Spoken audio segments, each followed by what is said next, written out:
Not, don't do it twice. One or the other. Just one or the other. Oh, okay. And then new line. First, good morning. New line.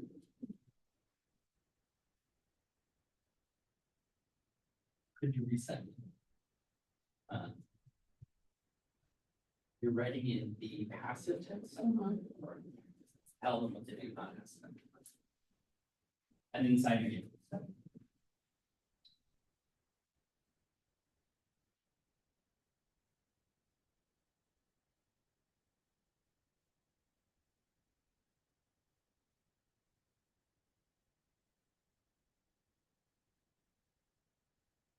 And all eight.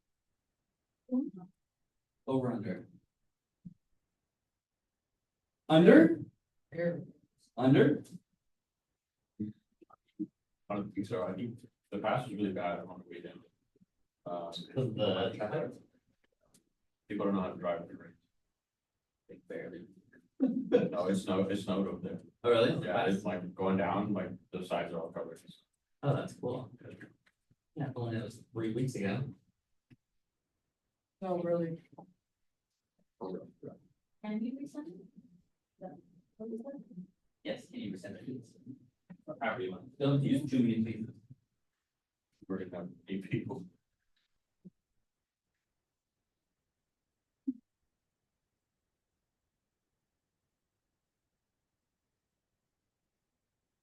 What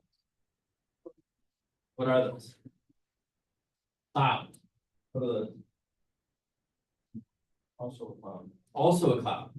What's making this cloud? You saw this driving in? You see the building at the bottom? What is it doing? What is the cloud? Water vapor, good. So how can you put water vapor into the air? Yeah, how do you make it into a gas? Heat it up. You have to heat it. Good. You have to heat it so that it breaks apart from its preferred stage, which is a liquid. Good. And once it's in a vapor form, then you put it through an exhaust pipe. And typically you wouldn't see it, right? Because that building is there year round. You just noticed it today. So what's different? Temperature outside is cold, and that makes the water vapor turn into.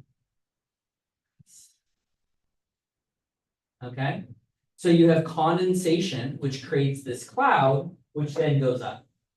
Okay, so that's a little bit of the cloud microphysics that we'll talk about, probably not at all in this class, but importantly, it brings up the fact that we are living in a fluid.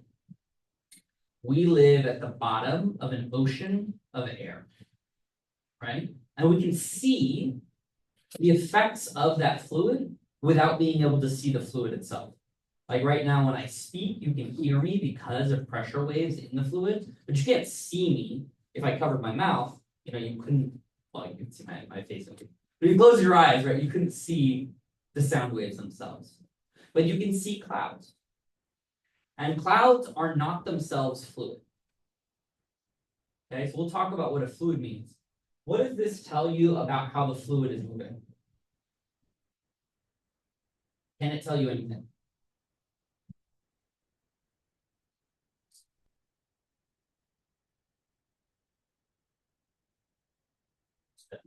are more dense. More dense? Okay, so there's dense air down here. Yeah. Okay, and then Direction, so. That's very direct. okay, so you see some directionality, right? So you assume that it's being dragged along by the wind. Is that a fair assumption? Yeah. Two assumptions baked in there. One is that it's less dense at the bottom, and second is that it gets dragged along by the wind. Okay. So let's start down here. We'll say that there is very little, if no, crosswind, right? And then up here, there's a lot. And remember, in vector world, the size of the arrow tells you how important or how big that thing is, right? How do they connect?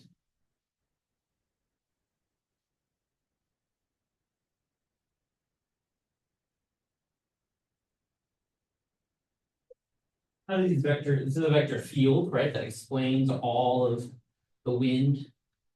You can have. No, like, see the space in between? How would I fill that in? Oh. You have to. Give it a combination of greater. Higher you go, the bigger you get. So that's good. I need a little more detail here. Let's say you were to come up here and draw them all in. So let's just do one below. A little bit smaller right away. No, probably. Here where that fine is on. Okay, so we'll put a line here. And try to do only small down here and only big up there? No. What do we want to do this? It's a gradient, big to small. Big to small, and how does that change? Is it linear? Is it quadratic? Is it sinusoidal? Match that curve with super right. You want to match this curve, like that. Is that correct? Okay. You want to do something like this? Is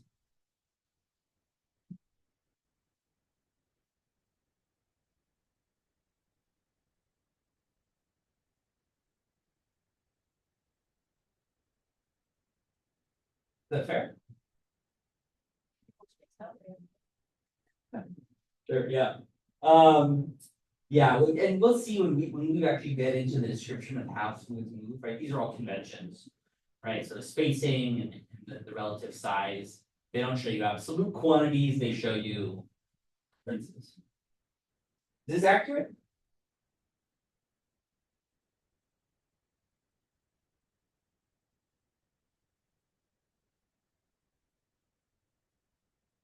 Why?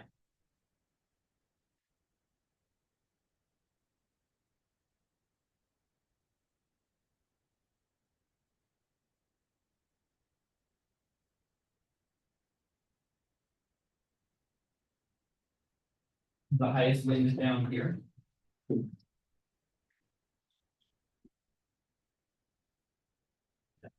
Certainly not, right? It's having no effect on the cloud. Is the highest wind up here? Yeah, maybe. Definitely in this region, there's a good argument for it. What is one thing that we are not considering when we're drawing this picture? Or maybe I'll say this differently, but we're gonna talk about it. If I, for example, push this book, right, the amount that I push it is the amount that it moves. So if the wind is really strong up here, does that necessarily mean that it's smooth all the way down? Is it possible that there's just one really big gust and then nothing underneath it? I don't know, I'm asking. I don't know. Would say so. So we layered these vectors. And what we're going to begin to think about is the influence of pieces of fluid moving relative to one another. And how at different speeds, this creates different phenomena. Okay? So if you imagine for a moment you're in a pool and you pull your hand over the water, what does it do? Creates ripples, good. If I do it really quickly, what can I do? You create waves. You can potentially splash your cousin who's also in the pool by pulling the water along with your hand. And let's say that again. You can pull a liquid with a solid. Okay? How do you do that? Tension force. Okay, force and tension. Okay, we're almost there. Pressure is a related word, but not quite. Surface tension. Surface tension only applies, unfortunately, when something is in a static configuration or when the molecules themselves are pulling against one another.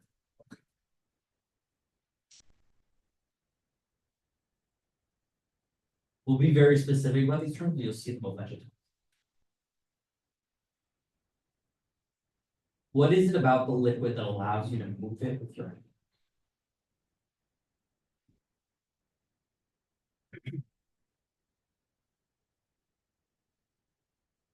What does that word mean? Memory. Okay. Having zero memory, Yeah, so you might say that something's invested if it didn't have any memory. That's a very like technical term. A more intuitive word you might use is like stickiness. Now, stickiness is not this word exactly, but it's close. Okay, so you'll notice that some viscous fluids, they tend to run more. You pour them, they come out very quickly. Okay, that's like a measure of viscosity. Similarly, if you run your hand through, say, something very viscous like honey, you probably will not be able to slap your cousin with it, right? So that's sort of counterintuitive to how we think about viscosity. So it's not only that.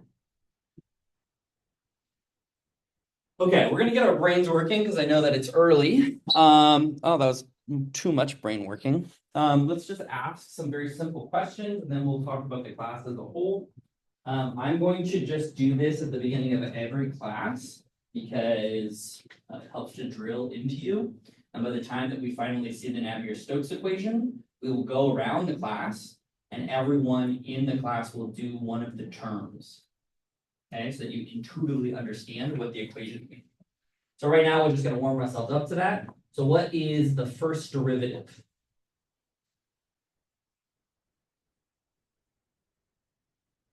Conceptually.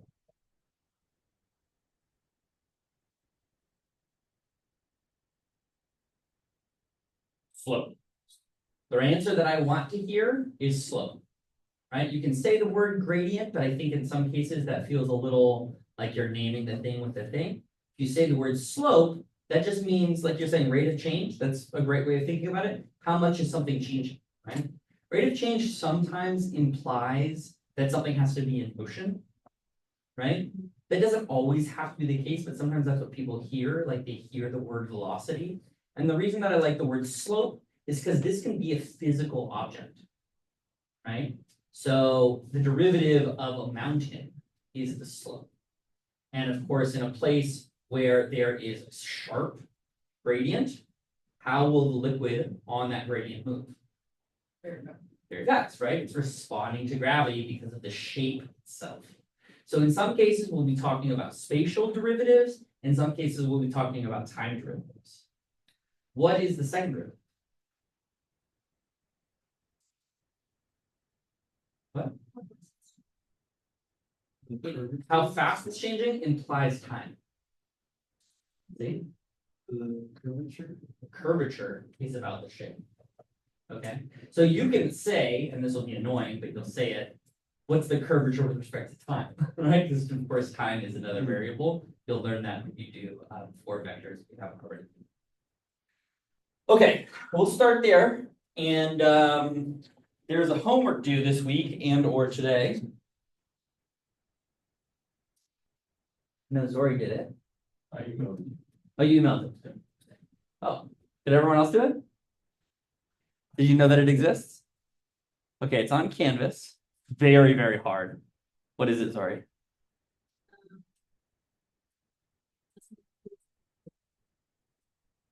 Yeah, examples. Find them physical, online, whatever you want. Okay. I thought it was supposed to be. It can be online if you give it credit. I wanted folks to like take videos. Wait till you back through. Yeah, wait. No. So hold on. So I really appreciate that because some people like they went like last time I did this class, they like showed me them flushing their toilet with like a little thing in it. Right? That's great. I want you to engage. I want you to engage with the material, right? And it's great, but not everyone has access or the time to do it, right? So I said, okay, you can't be restricted. Okay. So you want to take your home videos, you want to take photos of statics, including, for example, this stuff. What's this stuff? Clouds, right? Yeah, Clouds can like- demonstrate fluids and statics. Okay, so let's do the actual lecture. quiz morning. I also expect you to, oh shit. I expect you to, sign up for, student house sessions. And I'll set them up. You see where that is in Canvas? Okay, real picture or not real picture? What? Why do you think it's real?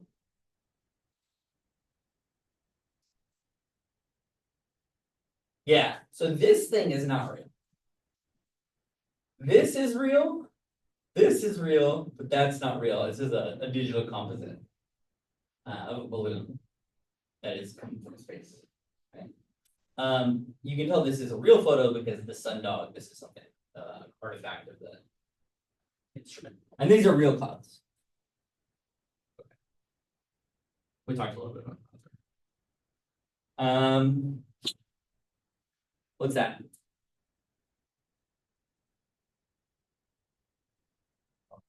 Water droplets, very good.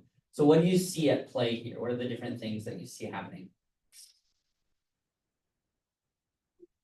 What? Collision. Collision, where? Which direction is the fluid?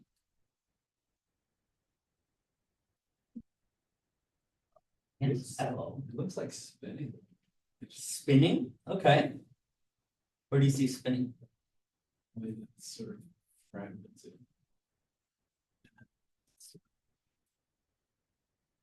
It's like uniform and then it's fragmenting, is that what you're saying? Okay. Is there surface tension in this picture? Yeah, where? Center. Here? Center. Here. Section. This? No, the flat surface, the big old. Oh, this part. Yeah, yeah, that's flat. And you can kind of see through it. Good. We'll talk about what that is shortly. Anything else?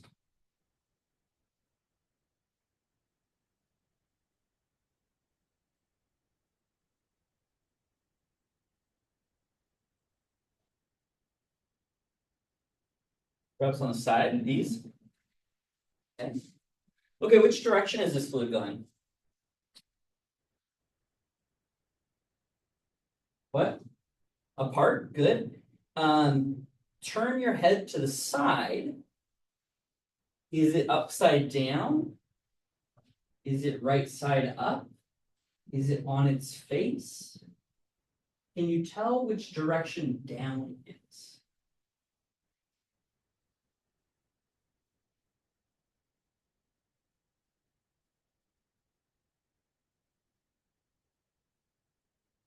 Why do you think upside down?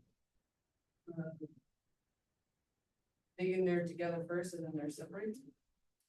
I'm just guessing. They're together first, then they're separated. I don't know what those little two things are right there. Oh yeah, these little dots. No, the two, whatever that is. at the very- Oh, that's just like a reflection. It's like a wave inside of the surface tension. See? Might be tripping, but I think it's just a spring. Yeah, I think it's actually correct. I think it's upside down. Because from the very bottom, it sort of points downwards. These parts here? Every sound. Like, yeah, the drops that are connecting sort of pointing downwards. Interesting. That's an interpretation. It is upside down. Wow. And this is the effect of surface tension. It's literally grabbing here. It's like beating and grabbing the nearby liquid by gravity. And that creates these tendrils. And then by the time that it breaks off, you actually have an interaction where as it breaks, this piece is getting pulled that way, right, by the surface tension, and this becomes a little dot and continues on its trajectory. Fun, right? You have a lot of intuition for fluids. This class is basically going to take everything that you already know and add words to it. Okay? In that process, you will find that some things that you understand, you didn't really know that well. And in some cases, you expected it to be A, but it's B, but you still understood how the process worked, right? Like sometimes the reason for the motion is not understood, but you understood the motion. Does that make sense? Okay. First question. Come on now. What are the phases of matter?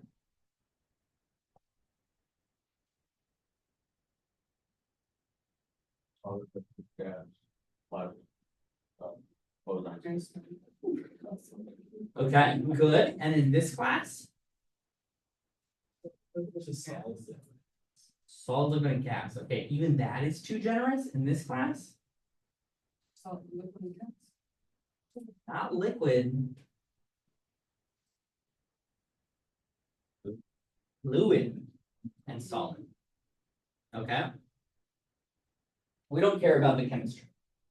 Okay? So in this class, we're gonna take anything that is liquid and anything that's gas, and we're gonna lump them together and we're gonna call them fluids. Okay?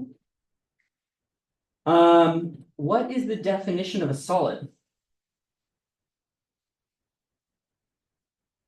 Like it was saying, something that's elastic. And if it has pressure on it, it goes back to its original shape because of the pressure. Good. Good. I think the book mentions something about like shear forces, like the solid will go back to its shape.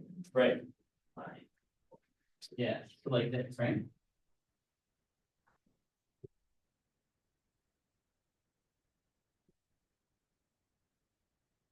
If I had a sheet of paper, it would do that. And if I do this, goes back to where it is. Good, so that is what the book tells you, but I don't care about what the book tells you. I want to know, what is your definition for a solid?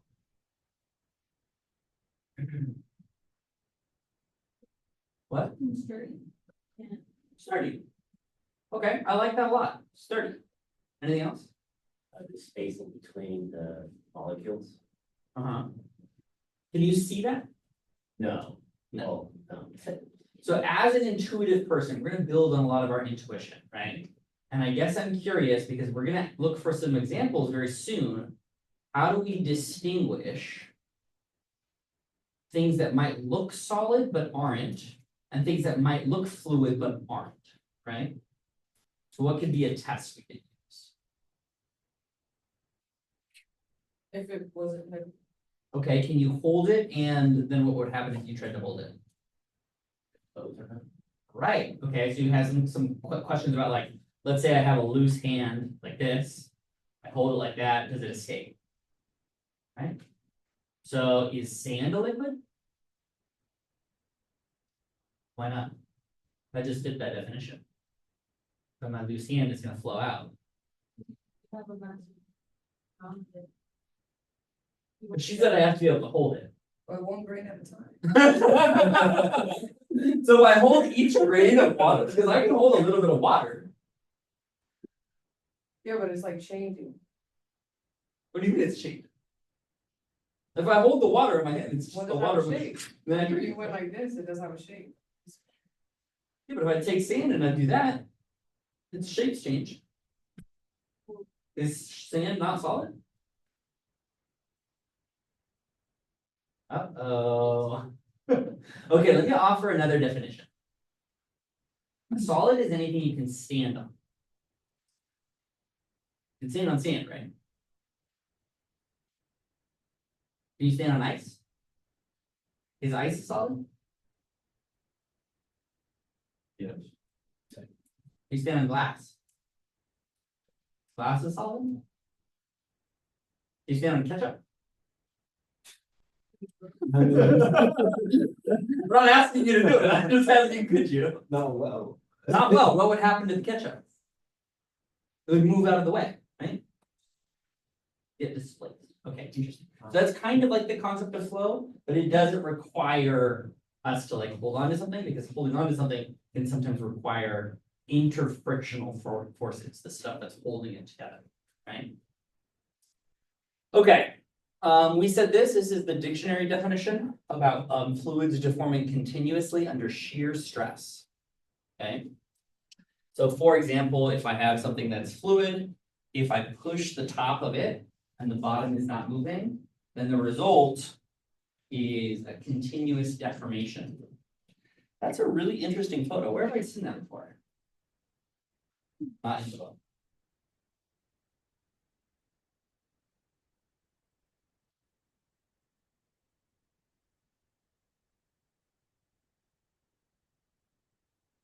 Ah. Yeah. The thing that I started today with.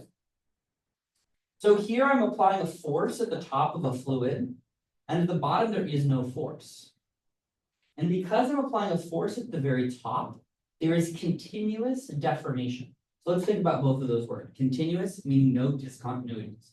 There's no shear, like I shouldn't say the word shear, we're use that again. There's no sharp jumps. It doesn't go from moving to immediately not moving, right? So it has to move smoothly. Whereas I can very easily, with a solid, have a discontinuity, right? Because, for example, if I push that, these are two solid objects. This one moves and this one doesn't. And none of the atoms in the wood move. They're shown. But if I have a liquid, I do this, right? Then I move not only the top ones, but all the ones underneath it. Make sense? Continuous deformation. Good. Shear stresses. This is another definition. We're gonna learn so many words, and then we're gonna use them. We're like, wow, we fucking learned words today. Okay, shear. Okay. Shear. What's the shear strength?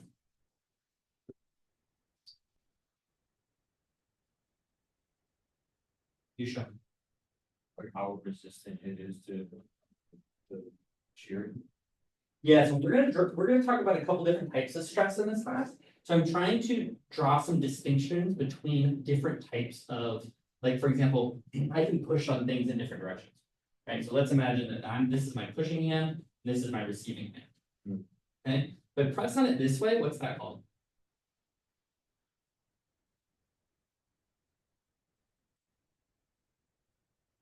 Okay, here's my hand. Yeah. I'm pressing in this. What is that called? I press on this. A force, yeah, that's a force, and I apply it over an area, that's a pressure. Good. So I can apply pressure, and depending on whether I use my fingers like this, it hurts my hand, or if I use a wide fist like that, it's a little broader. If I use my whole hand, there's a lot less, right? That's a version of pressure. Okay. There's directionality to how I applied the pressure. If, however, I have two objects and I place them on top of each other, I can still apply a force that's sideways, right?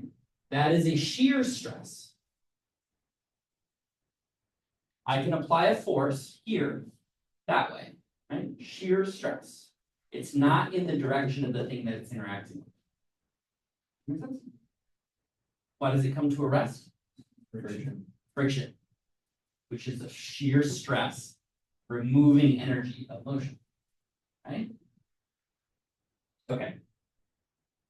Helpful or not? Many concepts? Okay. Okay. So there's obviously subcategories. Fluids fall under 2, gases and liquids. Which one's the gas? Hot air balloon, very good. Which one's the liquid? What's the one on the right? What? Ocean, which is?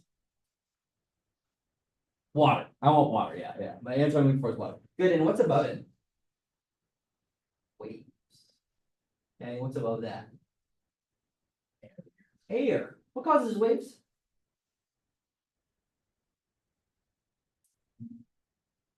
Not quite.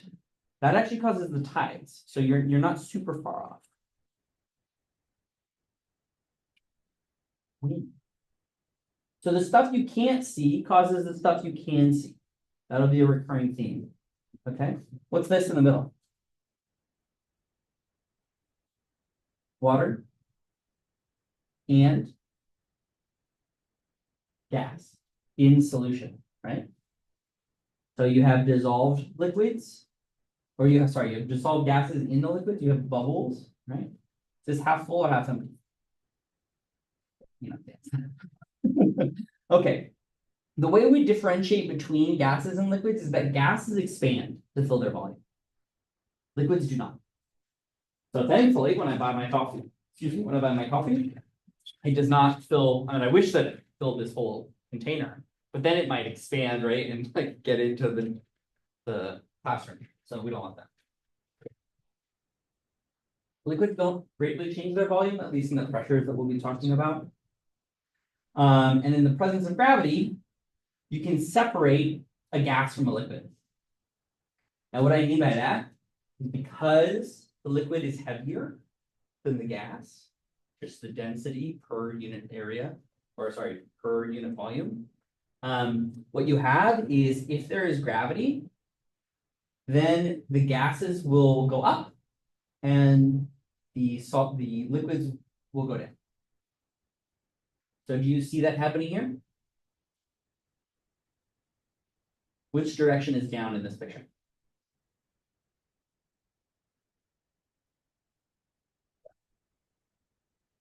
So if I flipped it upside down, you would know immediately, right? That's incorrect. Right? Because the liquid would be on top of the gas. And here again, we have a liquid underneath the gas. And the thing that forms in between them, this thing here, is called the free surface. Okay? Yeah. This thing here, why is it going up? Gas is close to. Gas is close to. And it's, I mean, this is gas and this is gas, right? So these are two gases. It's like one's acting as one. What's that? The air is acting as one. Not exactly. See, these are both gases. What's the difference between these two? Hotter. Hot. Right, so this one here is hotter, which means that it has less mass per unit volume. So take this entire balloon and imagine all the gas in there. Okay, heat it up. Then you have to remove some of the gas in order for it to fit. Right? So when you see a hot air balloon and it starts, this crumpled little bag on the ground, right? And they start blowing it up and it fills up with hot air. But that hot air has fewer molecules than the air outside. Right? So this is lighter than the surrounding gas, and then it goes up. C'est bon? Okay. Good. We said all that. We're so good at this. Okay. Write down 5 fluids that sometimes behave like solids or vice versa.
Well, maybe some of the people have some.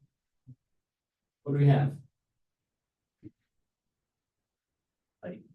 Putty, Play-Doh Play-Doh? Yeah. Is a what that acts like what? is as solid that kind of. Okay, so like something like silly putty, you could stand on it, but it might deform. Okay, anything else? Penalty sand, okay. Is that a solid or a liquid? It's a solid that, does it act like a liquid? What? Snow. Snow, is that a solid or a liquid? So. Did it act like a solid? It's In some cases, right, maybe it flows downhill, right, like in an avalanche. Okay, good, anything else? What? Air gel, okay, what else? I mean, sorry, what is the state of matter? Acts like a liquid. Okay, With still water. It acts like a solid, still water? yeah, like if it's like if there's no moving water, you like fall on it, like it's like concrete. Oh, okay, so like it's you're thinking about like how much it would hurt. Oh, Yeah. it's still water. Yeah, Okay, so we'll talk about that in particular, because like, I mean, even gases. So if you fall from space, right, like you burn up, and you haven't even hit the ground.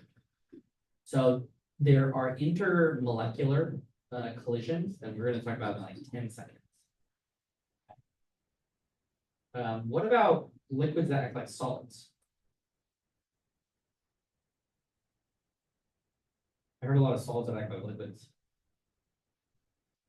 I'm not sure what it's called, but there's this thing and it's like putty, but you like punch it and it becomes hard. But then like you don't apply force to it, it's about like muddy. Yeah, interesting. I'm not sure what it's called. Called oobleck. We can make some in class when we get to non-Newtonian forces. It's very easy to make it at home. It's a 2 parts cornstarch, 1 part water. Anything else? Any examples?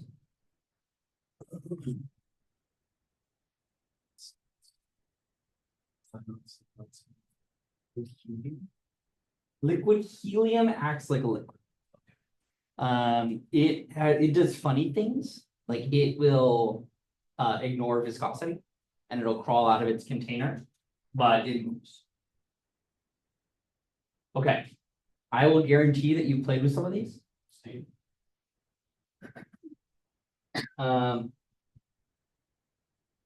This one here, you know what that is? Heinz? Heinz, how do you know it's Heinz? I don't know. What is that called though? Ketchup. So what is that ketchup doing? It's sitting there, but how did you get it out of the bottle? You poured it out, didn't you? And yet it is holding its shape. So this is a liquid that sometimes acts like a solid. I asked you if you could stand on ketchup. No one even thought. What about this one here? What's that? Excuse me, say that again. whipped cream. You telling me cream from a cow can stand like this? The stuff that I get out in the udder? Is that true? How did it do that? That's incredible. You can sculpt this beautiful tower from milk? Milk's a liquid. What? What does that mean, aerosol cannon? I know what an aerosol cannon is, but what did the aerosol cannon do? It's guys. Not in this class. What? Pressure. So you think that we just put the liquid, the milk under a liquid and then it came out like this? Does it? Or is that just because milk should not be warm? It's because we apply pressure to it. What's the name of this, by the way? Excuse me, what's that? Whipped? So what happened?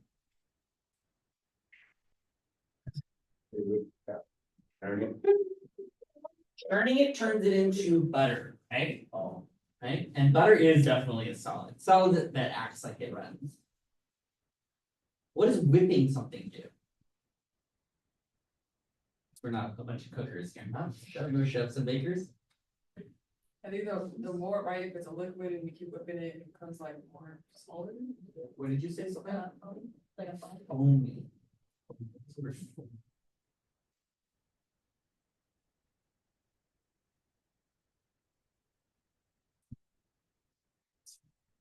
Yes. How fucking counterintuitive is this? You take liquid, you add gas, and you get something that acts like a solid? That's what whipped cream is.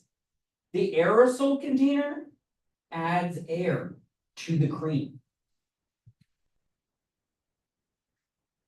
Okay? Does it act like a solid? Yeah. You can put a little hat on someone, right? Okay, what's this thing? You may not have that. Whoa, relax, okay. This is called the pitch drop experiment. This is the oldest running, continuously running experiment. You can find it online. A webcam. It was set up in like the 80s or 90s. And this is pitch, which is a really thick substance, very flammable. People used to toss it on their enemies and light them on fire. Really bad. But what this is a little funnel. And what they're measuring is how long it takes a drop to drop. And this one drop, I forget exactly what the current status is, but sometimes it takes like 30 years for a drop to fall. And what you do is you can measure the viscosity of the fluid. How viscous, how well does it flow? So give me another example of well-flowing liquid. Something that flows really easily. Water, very good. And what's not so well-flowing liquid? Like honey. Very good. Okay. Viscous versus less viscous. So this one here looks solid. Looks like it's not moving, but it's liquid. What about this one? Paint. Paint, right? Is it running down the walls? No. Solid. What happened? It dried. Okay. When it's in this liquid form, it's liquid and other things, and it can behave like a solid as well. You can turn, you know, this is here. In these videos. You take paint, put it on a speaker, and it like jumps. It creates like structures. Okay. Sorry, getting distracted. Here's your video. We're gonna shoot a ball into Oobleck. Shit, you've already seen it, but hopefully this works. Come on now. You better work. God damn it. Why does nothing ever want to work the way I want it to work? Okay. I'll find this video or I'll send it in the chat. So you're talking about Oobleck. And that is a non-Newtonian fluid. Something that when it encounters force becomes more solid. So it's typically a liquid, and we'll make a little jar of it, put a fork on it, the fork will sink into it. But if you try to grab the fork very quickly, your hand won't be able to go. And so, of course, the folks at Slow-Mo Guys, I think that's who this is, or the backyard scientist or something, they decided to shoot a baseball with a gun into a balloon filled with it. And they were curious, what would happen, right? So you hit something that is bubbling around in this balloon, you hit it very hard with the baseball, what will happen to that fluid? And the question there is, does it act like fluid or does it act like solid? I'll find a video for next time. So what is it that makes a fluid? Can I just treat a single baseball moving around as a fluid? No, what if I had 10 baseballs and I put them on a pool table? Yes? You like that? Is that a fluid now? No? Still probably not enough baseballs. How many individual particles do I need in order to form a fluid? What? A lot, good, scientific definition, a lot. That takes what? One mole. Well, not necessarily, right? So the basic idea here is the continuum hypothesis. And we're gonna basically specify what that means. Essentially, what we're trying to identify, how many particles do you need such that you can't really pick out any one? That they behave like a continuum, okay? So this is some box. I have a bunch of molecules inside the box. When they bounce off the walls, that's what I can measure, we call it pressure, right? So a large number of molecules colliding with each other forms a discontinuous ensemble, right? You have a bunch of bowling balls and a bunch of baseballs, you throw them around in a sack, whatever, nothing's happening, okay? When you look at the individual properties, right? Each one of those, whether it's the bowling ball or the baseball, they have a specific mass. And they're going in a specific direction. Right? Those microscopic qualities of the object are going to tell you everything about the gas as a whole, or the fluid as a whole. Are there any other microscopic properties that we should take into account other than mass and velocity?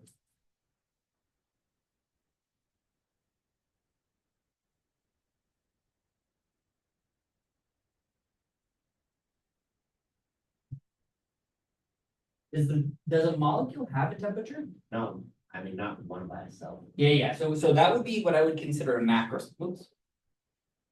I didn't say the word macroscopic. Once we get to macroscopic phenomenon, things that we can measure, like the exterior of the box, temperature we're coming from. But an individual on the microscopic level. What's that? Charge. Yeah, that's very good, right? Because what can charge do? Which are the forces that we've seen already? So I heard two things at the same time. Electro. It's like, you know, like a plus charge is drawn to minus charge. Right. So electromagnetism, sure. But which of the types of forces that we've already discussed today is created by charge? When we talked about pressure, we talked about temperature. Those things are certainly the result of mass and velocity of molecules, right?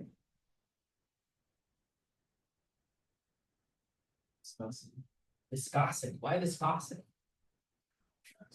Sorts of each other. Right. That attractiveness is not gravity, right? It's intermolecular charge separation, right? So you have this thing over here that wants to be attracted to this thing over here. They're pulling. Okay, surface tension. That's a charge problem. Okay. Okay. So we like to examine the average behavior, the macroscopic behavior of many, many molecules. We talk about things like temperature, pressure, the density. So you take a giant box and you average out the fact that there are small and big particles. Some are fast, and some are slow, right? You don't care about the individual microscopic properties when you're talking about the pressure of gas. Sometimes you want to know something called bulk flow, though. In this class, you'll want to know a lot about flow. When we say bulk flow, we mean how is the whole thing moving? So if we imagine some particle of gas, okay, draw this pretty little box, okay, and I can put some letters in the box, like the temperature of the box, the pressure of the box, the density of the box. I'm going to use rho here for density, okay, and let's draw an imaginary box, same size, okay. What's another thing I can describe? How fast is the box? So even though all of the individual particles, right, let's say I blow this up, and we look inside, there's molecules going this way, and that way, and this way, and that way, right? The whole box as a whole might be this. Right? Okay, so there's a fun number, and that is the Knudsen number. So the Knudsen number is the basic premise that we have for understanding when something is behaving like a fluid. And this is just one of many numbers you're gonna be introduced to. That's really a ratio. And it's a ratio of things that we have to consider. So I'm gonna let you, if you don't already know what the answer is, I'm gonna let you think about this for a few seconds. We wanna think about a number, which is not an overall number, but maybe a ratio of two things that are in opposition to one another. Because in this class, we will have the balance of forces, whether that is the forces of gravity, balanced with the rotation, the centrifugal rotation of the Earth. And we'll divide those two things to get a measure of some force, okay? We're gonna take advantage of this. We're gonna start with our first one, which is the Knudsen number. And we're gonna ask, what are the two things that we should be considering in order to determine whether or not this fluid is a fluid?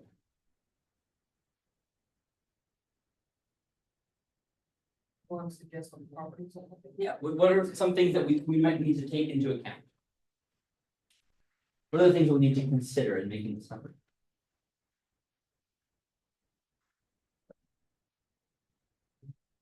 The ratio of?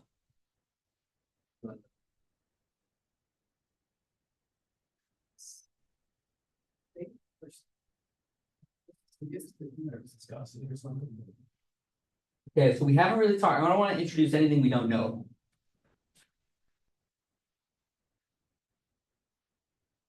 Ratio between mass and velocity. The mass and velocity is going to give you momentum. Let's think about the system. We have a box. We are all people in this box. Okay? Are we a fluid? No. How many more people would you have to cram into this box for it to be a fluid? A lot. Have you ever left the basketball game? That sometimes acts like a fluid, doesn't it? So let's ask that question again. What things are we considering for something like me, just doing my own thing, to be considered fluid? The what? Mass or how many, right? So how many is important? What else? The volume considered, good. Flow, okay, that works for my example, but not if we're just all sitting there.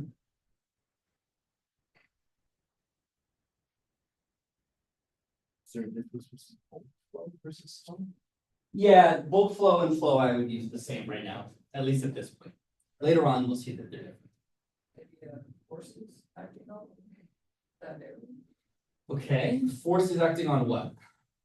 The volume. The like the exterior of the volume. So those are gonna be our macroscopic quantities. Anything happening to the edge of the box, like the temperature or the pressure, that's gonna be the. Remember, the pressure is the way that we're bouncing off the walls, and the temperature is the individual speed that we're all moving. Right? And those are different. Density is how many of us are in bulk flow.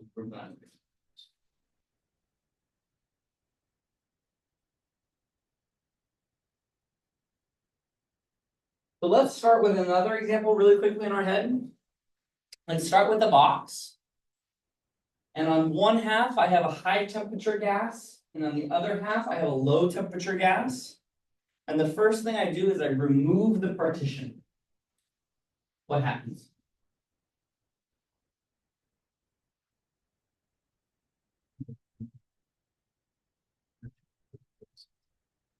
High temperature flows into the low. We sure about that?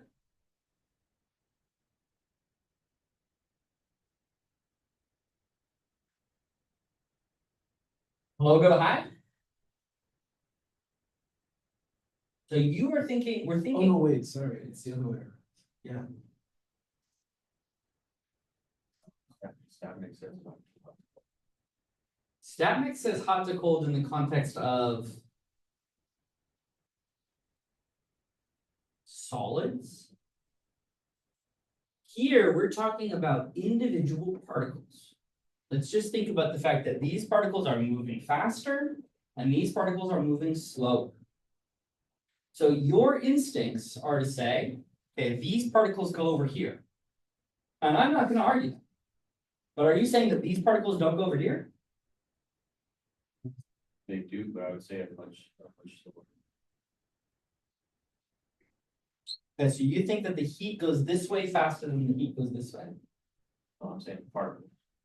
Particles, good. So this is a very important distinction that Kevin has made, right? I said the word heat, and that is a very easy way to trip yourself up about how a fluid is going to behave, because you're not thinking about the constituent atoms.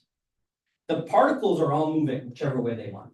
These ones over here, they are literally traveling faster. So they're going to move over, and they're going to start bouncing into these guys, and then what happens when they bounce into these ones? Bounce forward. Right, so they're gonna heat these up by bouncing into them, and these will slow down and these will heat up until they're mixed. Distribution of energy. Yeah, right, so if assuming they're the same mass, right? And you wait a really long time, the whole thing will be one temperature. Right? The way that it moves from one to the other depends, of course, whether it's moving in bulk, whether it's diffusing, right? There's different ways that gases. The most important thing is whether or not this thing hits this thing. Because if this doesn't hit this, then this cannot pass on its temperature to this. Collisions are what makes the fluid. We are not a fluid because I'm not touching any of you, right? Even when you think about the example that I gave you of the basketball game. Okay, so well, I don't really touch anyone there, but you keep a respectful distance, right? You're not like standing 1 foot behind. So if the people in front of you slow down and stop, you slow down and stop too, right? So similarly, they may not actually touch, but they bounce off each other, right? So you have something that's called the mean free path. That is to say, how far can I go before I hit something? Okay, currently I could walk all the way to here before I hit a wall. Right? And if we were outside, if it's just us and no one else in the whole world, my mean free path would be quite large. Because I could walk in almost every direction and not hit anything. Right? Okay.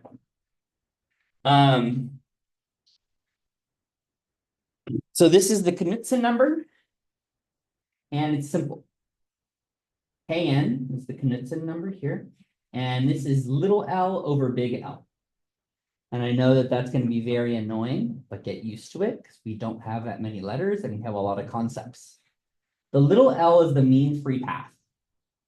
What's the length that my particle can travel before it hits something? Okay. And then L is the length scale. Now, what do I mean by length scale? Length scale is an arbitrary choice. So depending on the thing that we're trying to consider and determine whether it's a fluid, I will need to choose the L for that situation. Just like the mean free path is going to change, the length scale is going to change. So for example, if I take something that's a fluid in a classroom and I put it in space, it might not be a fluid anymore. And not just because its temperature and its pressure changes, but maybe the interactions between the things that we're keeping it contained, they don't exist anymore. Okay? So for example, if I take the mean free path of us, and I change the length scale, I put us in that little box right over there, 4 chairs, now we're bumping into each other, right? It's acting more like a fluid. Does that make sense? Okay. I have some fun pictures. That's the mean free path. Boop, boop, boop, boop, beep, boop, beep, boop, boop. And so what happens in practice, of course, is they make a lot of these collisions. If you've ever heard of Brownian motion, that is the discovery by Brown watching pieces of pollen and water make random motions. And he realized that it must be bouncing off of stuff. So this is how we discovered that molecules were in fact a real thing, by watching pollen in microscopes. And the distance, between each collision, when you average it out, that's the mean free path. We can calculate for a gas. Yeah, okay, we're gonna get into this in more detail. I think I'm running out of time here. Any questions about this before we go? So if the mean free path is the average of the distance between collisions. The length scale is what exactly? We choose it. No, we choose it. Oh, So we're gonna show some examples. We're gonna have to calculate a mean free path and create a length scale. Okay, so length scale here, we're just thinking in terms of like your 2500 dimensionality arguments. What is the important length? Okay, so in a room like this, what is the important length? Meter. 1 meter is a unit. What is the length?